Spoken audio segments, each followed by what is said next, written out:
ano yun, pre, nagpapakita ng skin, parang ganun.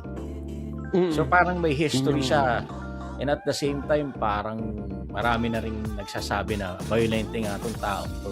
So para sa akin take ko lang naman to based on mga encounter sa kanya ng ibang tao na insecure siya. Hindi siya confident or ginagamit niya yung religion or ginagamit niya yung na excuse yun para naman bakuran yung asawa niya. Yung asawa. Well, totoo, makes sense naman, Boss Lots, para nagigets ko naman yung pinupunto mo. Pero yung sa akin kasi doon, pre, yung iba kasi hindi ko alam kasi ako, they have the naman, if they have the understanding sa isa't isa, nag-a-agree sila sa decisions ng isa't isa. Sabi ko, why question yung nila, di ba?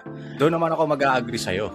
Kasi nga, hindi pinagtatanggol pa nga nung ni Easy yung asawa niya. So, ibig sabihin, payag siya. Ibig sabihin nun, nagsasubmit siya dun sa asawa niya. Which is, gano'n naman talaga dapat, di ba? Pero ang doon, kagaya din nung sinabi mo, yun nga, yung sa pagiging controlling and shit. Siguro doon, pangit na yung dating. Pangit na. Pero sa akin kasi, for me, alam mo yun, you can't